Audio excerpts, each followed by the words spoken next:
An org once asked me to come in and customize their audit module to fit how their team works. At first, it sounded reasonable, but the more I dug into this request, the clearer it got for me. They weren't actually using the module yet. The request was based on a high-level demo they'd seen and not actually on the work that they were completing in IRM. So the real question wasn't, can we build this? It was, do they even understand what they're asking to change? That's what we're getting into today.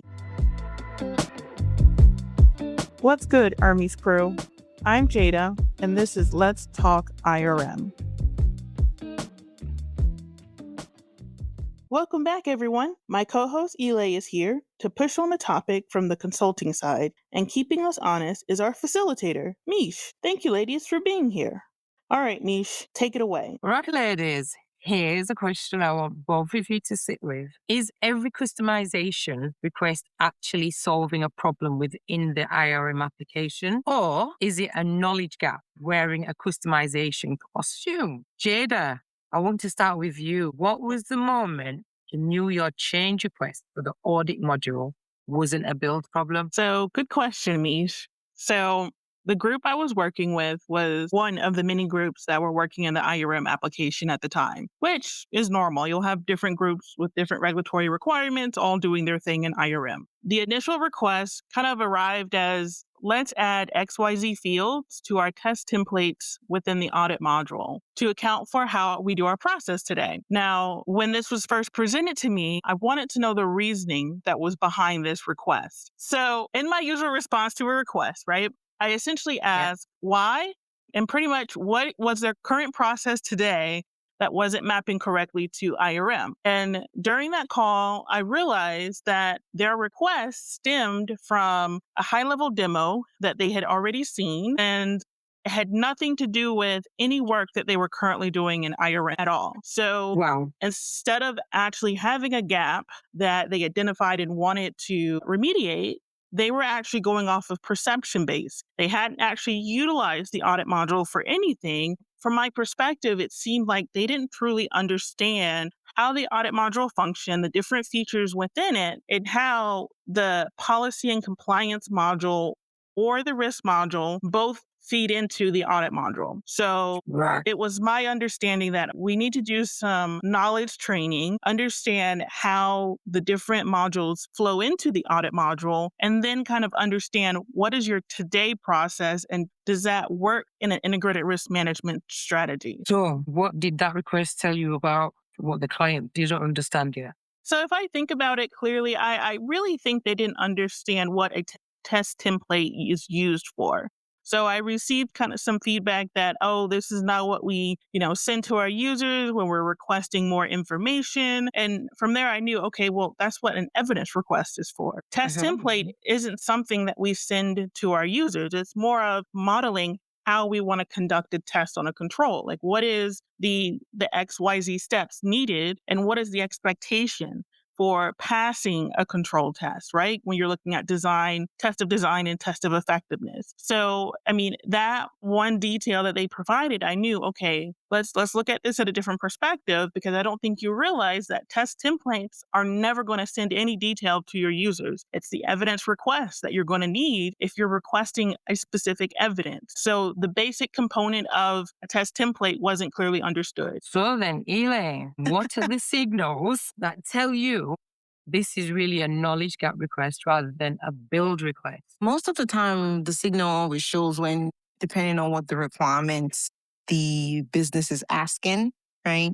Because if they've seen during discovery or workshops, usually they would have seen how does the process work, right? What's the application we're implementing and how does this application work? And also during that process is when we're learning what is your process today? If you threw ServiceNow out of the window, right? What do you do today? How do you do it today? And one of the jobs of the implementer or the consultants on that implementation is to understand the customer's ask and understand how the system works and help them bridge that gap. So most of the time, it's always the customer not understanding how different functionality works. Based on the example that Jada was providing some minutes ago, it's always more of like, hey, and it's a good thing that they ask, what's the why? Why do you need this new attribute, right? Adding a field on the form it's technically a custom field. It's not a customization because ServiceNow gives you a template, right? And it's like, hey, we can add more attributes, but does not mean adding 100 attributes. You might add one or two attributes, which if it's justified,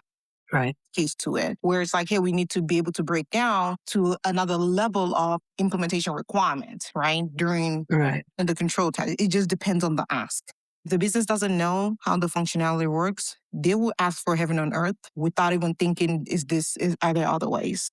Right. So as a consultant, that's where you're there to guide them, to help. That is true. I do have a question for you, Elay. So that discovery that you're talking about, does this happen before the statement of work is being dealt with, or does it happen during the build of the statement of work? Just kind of understanding at what part of the process do you engage with your customers about this discovery? So before statement of work, usually there is a high level discovery to understand what are you looking for ServiceNow to do for you.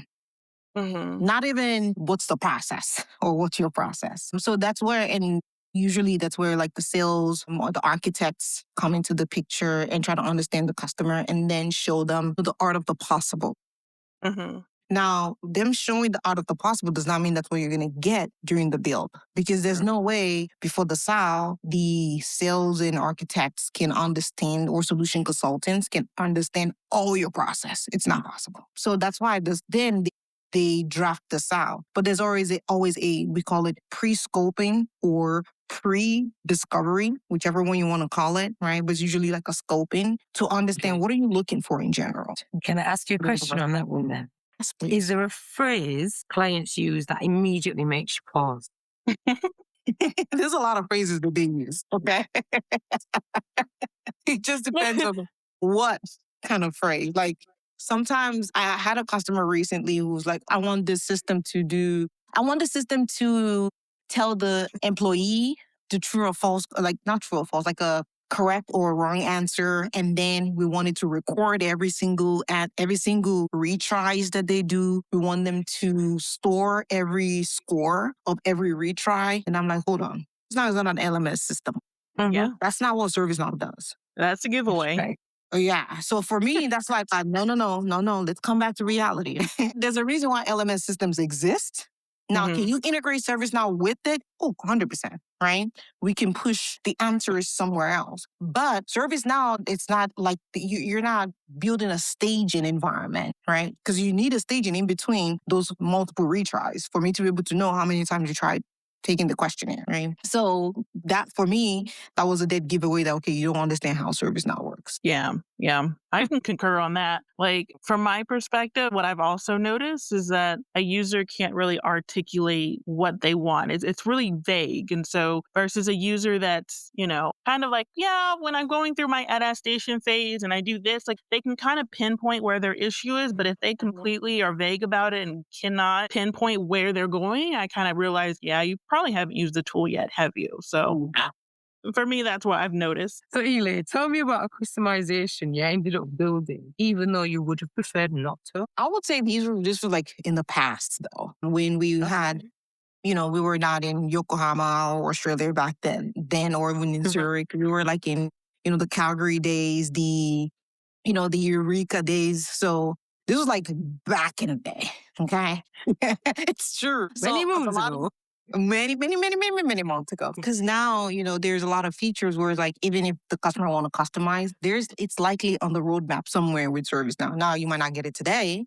You might get it months from now, but it's likely on the roadmap. I've had a few customizations that we've had to perform for customers in the IRM world where it doesn't happen out of the box. So some of them could be like a brand new, like one of the example, the attestation, right, for a policy, being able to attest that you've read and you understand the policy. And it's not just saying, yes, I acknowledge. They wanted you to, in order for them to validate, which was one of their regulatory requirements, was to answer a few questions to truly justify that you understood the policy you just read. Because I can easily just scroll through, click acknowledge, and move on. But I didn't read nothing. But in order for them to justify it was they had 4 questions, and those questions change every quarter when they do their annual policy review. So that's where we have to explain to them, like, hey, ServiceNow is not an LMS, but we can do some things, right? Records together for an end user, because another thing was like, hey, we want them to see it in one view. And it's like, you're not going to see all this in one view.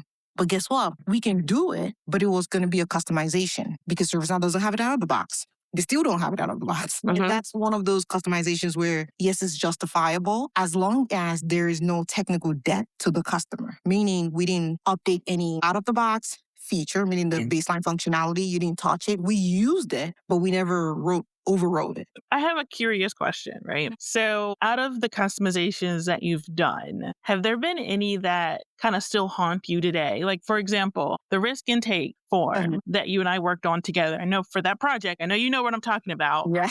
With what I know now, I feel like that still haunts me today because I feel like my biggest mistake was not teaching the business more about how the risk module functions, especially the level of risk module or license that they had purchased, and how their existing risk management process did not align with the integrated risk management strategy. Yeah, so it was the risk intake form that we created as a record producer. When a user submits it, then it turns into a risk item on the risk list or the risk table. So it wasn't using risk statements. It wasn't tying to controls. It wasn't tying to using a risk entities. register. So essentially, yeah, it was on the risk table. So it wasn't advanced risk or anything like that. It was just classic risk. And the risk, as soon as you submitted it from the record producer, just went onto the risk table. Okay. I think I vaguely remember it, but that was how they were capturing their risk today, though. That's the only way they could get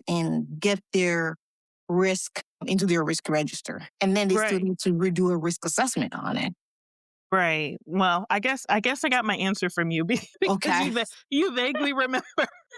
I still remember it in detail because I feel like that was probably my first mistake that I made.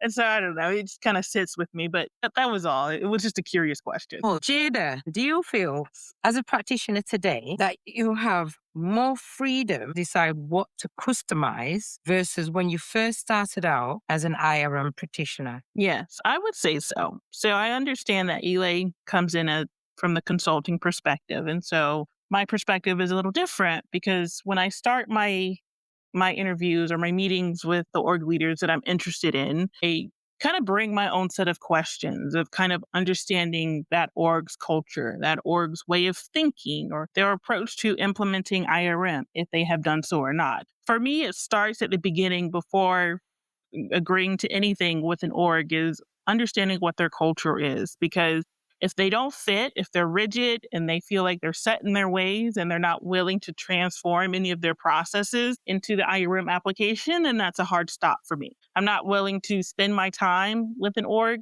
that doesn't want to change because they see IRM as only a tool upgrade and not an upgrade to their culture on how they handle risk management. So with that said, when I do work for an org on either their implementation or helping operationalize their IRM application, we have a unique understanding that they trust me to come in to give them a roadmap essentially of what are we going to accomplish that's going to still meet our short-term and long-term goals, but also allow us to maximize the value of our IRM application. So I don't really operate from a statement of work that's defined by implementing X, Y, and Z. I kind of operate from the perspective that I'm going to be spending some time with this organization. And there's really not necessarily an end time on what I'm going to spend with this organization. So that gives me more freedom to say, okay, hey, let's spend time learning first, then decide, okay, what we want to do, get into the IRM application, identify our personas, and start utilizing it that way. So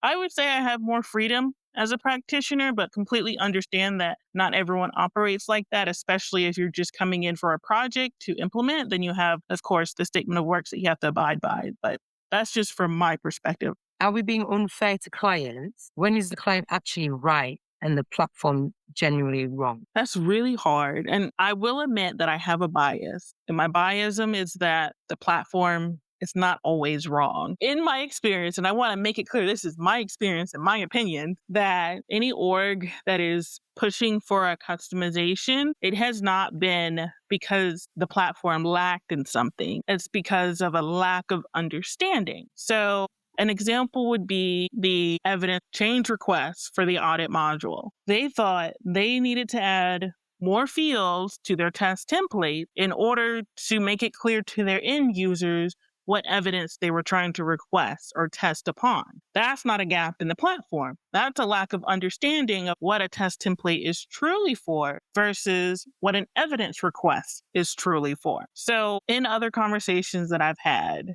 now I make it very clear that hey, what is it that you're asking for and why? Walk me through your why. Put me in your shoes so I can understand what problem it is that we're trying to solve. And usually from that conversation, I can tell, okay, let's take it back a step and let's see if we actually understand the terminology that we're using or the action that IRM is doing, that we understand what its purpose is for. So to be fair, I think it's a knowledge gap. But there are times where you could have a problem, a gap in the system. Okay, then, Ile, is customization sometimes the right answer and consultants just hide behind best practices? I think customization is always the right answer. Sometimes it's needed if the functionality is not within the platform, meaning if the functionality is not baseline. Yeah. ServiceNow is a platform. It is not going to give you every single thing you need. Keep that in mind. Every organization has a process, and every organization has something unique to them, regardless of what that process is. This is also why ServiceNow has ability to integrate with other platforms. True. We can integrate with, UCF, Armis, some of their security operations integration. We can integrate with Snowflake. We could that's the pure reason why ServiceNow integrates. ServiceNow doesn't do everything. They're not a jack of all trades. Now, no, it's true. Now, that's why I said sometimes customization is needed. Yeah. But it is the job of the consultant to do their due diligence first before agreeing to a customization. Doesn't matter what the SAL says, right? Yes, we still want to speak to the SAL, okay? We still want to deliver against the SAL, but this is also why the customer is coming to the consultation team or the consultant team to say, hey, we need your help. We need your assistance to help us with this. So that's why I'm like, yes, there are sometimes customization is the answer. It just depends. What is the real difference? Expertise or willingness to risk upsetting the client, though? It's the willingness to upset the client. Because even if you do everything the client wants, it's still possible to upset them, unfortunately. If you're going into an implementation and putting feelings behind it, that's already a problem. Going into an implementation and saying, oh, I don't want to upset this customer, that means you're going to do everything they ask for, even if it's something that is wrong for them, or even if it's something that is going to cause a technical debt.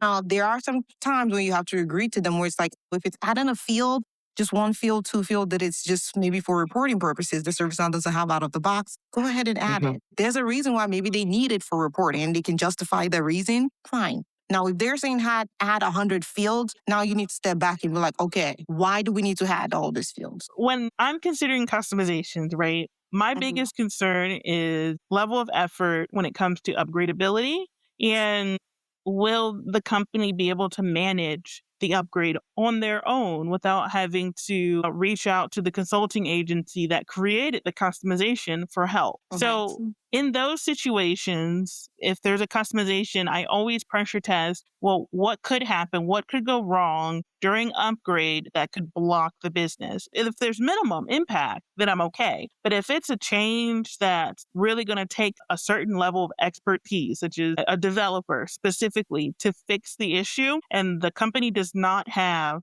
a developer on team, like how do you handle those type of conversations? Do you recommend the company has like a standing agreement with the consulting agency for those type of issues? Or do you kind of tell them they're left to their own devices if something happens? I don't think any customer is left to their own devices when something happens. Usually, if we have to do the customization in an unfortunate situation where you don't have a choice, right? Evaluating what the solution is first. What is that customization solution? There is always 3, 4, 10 different ways of doing one thing. Now, the different ways might require different complexity. We might achieve the same goal, but it might be different complexities. And evaluating what is the design strategy for this customization? What are you planning on using? And not just that, also identifying what are some of the challenges and maintenance of each of these solutions. 90% of the time, you will be able to identify which is the best option. But let's assume the customer did not buy a support contract. Let's assume it's just an implementation and you're out. No matter the scenario, you should be working hand in hand with the platform team when you're doing any customization, because they are the ones eventually that would maintain it. And also ensuring as a good consulting team not to make any change that will cause a technical debt to the customer, which means you're not touching any baseline code. Right. You can call a baseline code in your code, right? But as long as you're not changing, if ServiceNow has a business rule that does X, don't change that business rule. Yeah. If you need to touch it, have a reason why. Document the heck out of it, right? Document the life out of it. Okay. Yes. Do the knowledge transfers to the technical team, the platform team. Let's just let those two things emphasize this podcast episode for a second, Elay. Don't touch the original code, point blank. And if you have to, use the override scripts that call to the baseline scripts, or clone. Putting it out there. If we leave this talk, let everyone know that those are the two main things. I've seen it done, and honestly, the biggest headache was trying to understand, why did we touch the baseline code? Yes. Point blank. All right then. So what if the customer doesn't know what they want? They think they know what they want. They're like, we've seen this. I want this, because they don't really know what they want. What would you say to that? Yeah, so they're excited. They want all the things, because sometimes everything. When they see the demo, they see the pretty sparkly, fully complete demo that has all the bells and whistles. Well, for me, my perspective is, okay, let's level set. What did you buy? That's the first thing. I need to know what you bought, because what you saw could have been the full bells and whistle package, but it turns out you only bought the standard license, which doesn't come with none of the bells and whistles. So we need to level set and understand what you have in place. Then I can tell you what the art of the possible is, as long as your internal processes that we're transforming into IRM align with that. That would be my perspective to that question. I agree with you. The main thing is keeping in mind, and sometimes I don't blame these customers, and I'm saying this like honestly, okay? I'm doing sales. Sales will show you everything, like we say, the art of the possible. You can do so many things in service now. That's the craziest thing.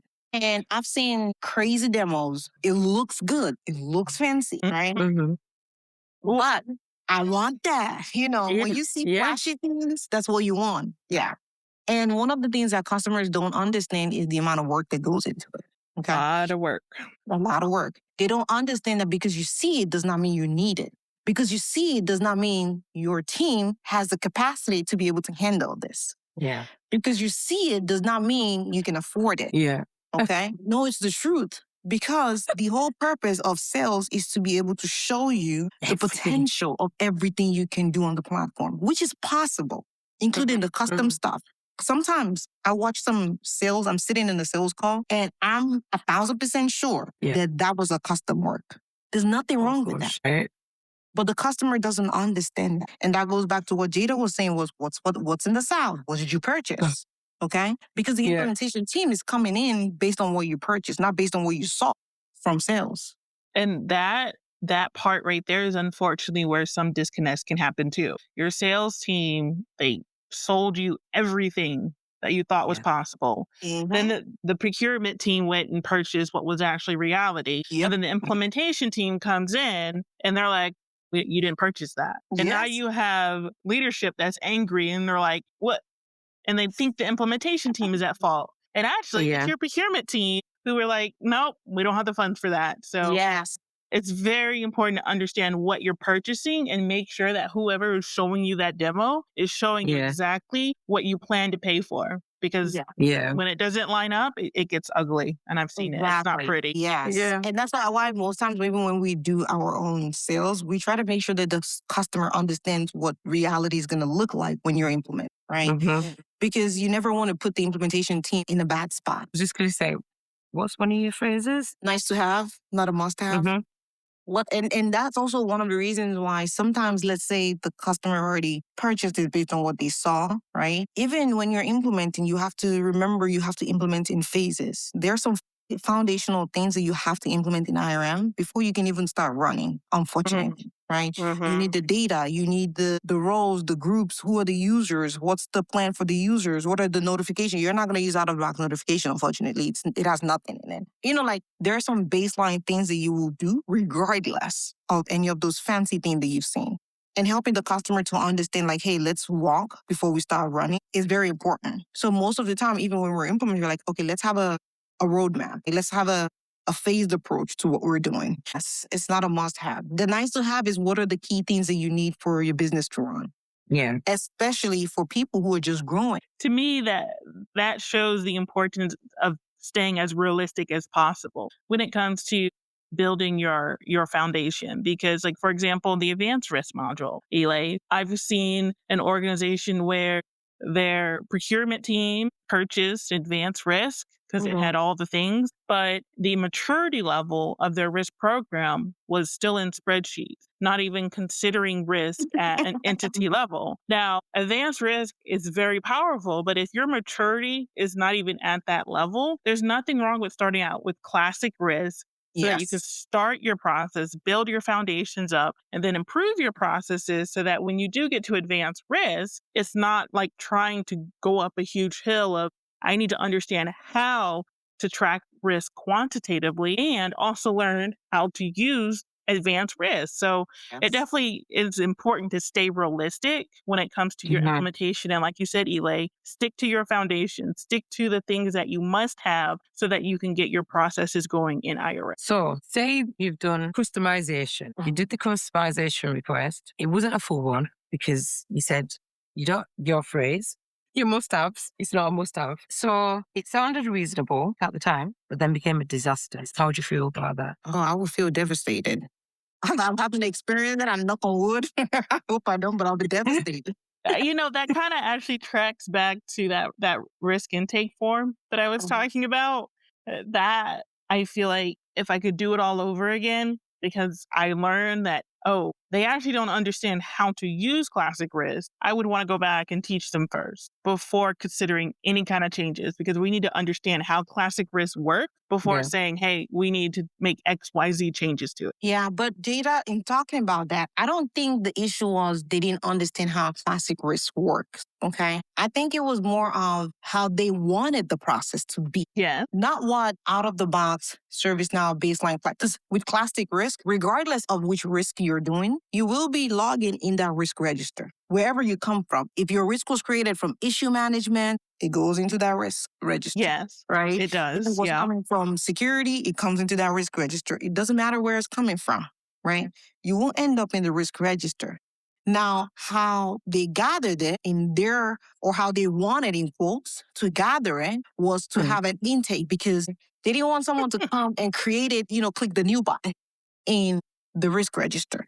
Mm-hmm. Right? So even with that intake, right, as they mature, all they need to do is turn off the intake, like inactivate that intake, that record producer, turn it off once you mature, and let everyone start coming, creating the risks based on the risk register, right? Using the risk statement, applying any entity type to it or any specific entity, let it generate your risk for you, right? Or maybe now the risk comes from an issue, right? An issue got created from compliance, and they realized this issue could also apply to X, Y, and Z entities, right? Maybe all the other business applications in our library that is in production, right? Mm-hmm. CMDB. Now that becomes a risk to not just the entity that created that non-compliance issue, right? But to every other potential applications that are out there in production. Right. I would agree with that. That is how it's supposed to work. But in their case, though, none of that stuff was in place. There was no way of showing how many controls or how their controls were implemented. The entity hierarchy, entity structure was non-existent. So whenever a risk came in from the risk intake form, it was more so, what do we do now? They didn't know what to do next. So that's why I say it was a lack of understanding, because each of those pieces that you described that helps build your risk program, I agree 100%. But if they don't understand how those pieces come together and how they're a part of your risk management strategy, then you can have the intake form, but it's never going to go anywhere if your users don't know what to do. I agree, but I think you're also missing the point of, I think this team, if I remember correctly, was the compliance team, not even a risk team. And I'm thinking of two particular people. You are. They didn't have two separate teams. It was all one. Okay, exactly. They did everything. And they were Yes. so focused on, so, and that's why this is more, this team was not mature.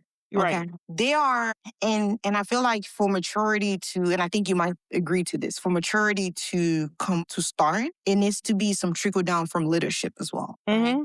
Because I remember this team being so focused on how they do things today and not wanting to leave how they currently do things. Yeah. Right? Or They were mature rigid. they were so rigid. So that's why I'm like, I understand. I understand what you're saying, but I don't think it's a. And I say that because just the same way I think you went on, and I know this was like a discussion. We talked about like taking the SNAF and taking the IRM fundamentals and implementation in ServiceNow, right? Mm-hmm. You had the luxury of doing the same thing, my friend. And I remember this because just the same way you were so proactive, it was the same. And I think you even came like after, right? And I don't, correct me, right? But you understood the process. Same way some of them understood the process. But because they were so rigid in what they were doing and not open to evolving, I think that again, this is me looking back, keeping in mind I don't remember every single thing, right? But I think that's where the issue was. Rather than, because if it's understanding how the system works, you know for a fact how many times demo was done. Okay. You know how many times, like the system was demoed several times. Okay, guys, go in and test it. Let's be honest, how many times did they go into the system? Oh my gosh. Okay. It's so Not that often. Not that often. I can tell you. Not okay. often. Okay, because I know for a fact you were in there way more than everybody, and you know the system logs everybody that comes in. How many times have you Platform logged in? never lies. Never That's my lies. saying. It Yeah, never lies. it never lies. So let's really, that's why I'm more of like, hey, is it that you didn't understand? And if you didn't understand, then you should have asked, hey guys, I still don't understand. I still don't understand. After how many months of saying that? Did you think that So- they just needed training then? Rather than Ooh. customization. See That's the that thing. part, that's hard to say because you can present as much of information you can, and you can do as many demos as you can, but it's also effort on their part. Exactly. There's not enough training that can overcome them not putting effort in just going in the lower environment and just do something. If you make a mistake, it's the lower environment. It doesn't matter. But if they don't try and then try to overcome their mistake, I mean, Eli could turn purple in the head and they still wouldn't get it. So that actually intrigues me a bit. Say there's a customization that needs to happen. The individuals that are requesting it, they have a good head on their shoulders. They've been using the product. They understand the product, but they're like, this is still a major gap to us. You as an experienced implementer know that it's not 100% really a big deal because if you just went through XYZ out of the box functionality, it'll solve their problem. But the company is still adamant that yes, we still want this configuration. From your perspective, not really. Like, how do you navigate that? So for me, I still do a lot of pushback, right? Because if it's, and I know you mentioned some minutes ago, like customization and in the mix of configuration, right? If it's a configuration where it's something simple, like adding a field to the form, adding another notification, right? Yeah, sure. Let's just let bygones be bygones. Let's add it for you. Okay. Like I said, maybe they need it, even though you can still report off of it. They're like, no, but we need to physically see it. Okay, my friend, right? It's just one field, two fields, max. Let's put it, okay? If it's going to solve our problem because it's not damaging anything, okay?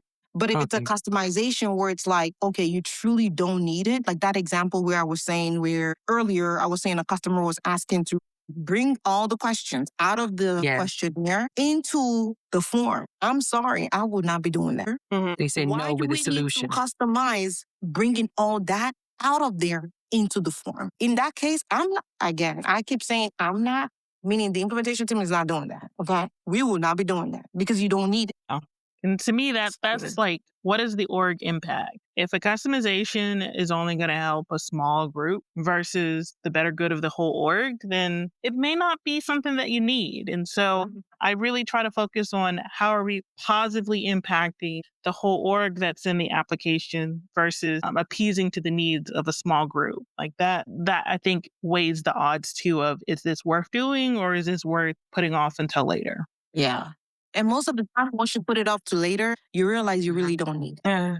So, episode 4 taught us that planning is part of the implementation. And episode 5 reminds us that even with great planning, the real test comes when someone asks for customization. So the question isn't always, can we build it? Sometimes it's, what is this request telling us? So, what's one sentence that you ladies want to leave for the listeners? Maybe understanding the why behind everything you do before any customization, understand why. Before even the configuration, because there's some complex configuration, understand why and understand the impact. Yeah, that's a good one. I think for me, whether you are a consultant, a practitioner, or a customer, do not, and I emphasize, do not touch the baseline code. Yeah. That's my one sentence. Thank you, ladies. Thank you for a lovely chat today. The debate was brilliant. Thank you, Mish. We really appreciate your facilitation. And Eli, as always, I always appreciate your co-hosting and giving us the consulting angle. So thank you, guys. Well, thank you, guys. This was fun. Yeah. Next time on Let's Talk IRM, we're getting into risk ownership and entity ownerships. What happens when nobody wants to own the risk and everybody points at the CISO? You won't want to miss this. Until next time, I'm Jada. And I'm Eli. And let's keep making sense of IRM. One conversation at a time. Let's Talk IRM is a Sassy Boutique podcast.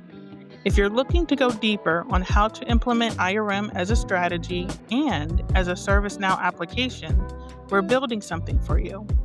Head to thesassyboutique.com to join the waitlist and be the first to know when it drops. Connect with me on LinkedIn to keep the conversation going and follow the show so you don't miss what's next. Links are in the show notes. But until then, my friends, let's keep making sense of IRM, one conversation at a time.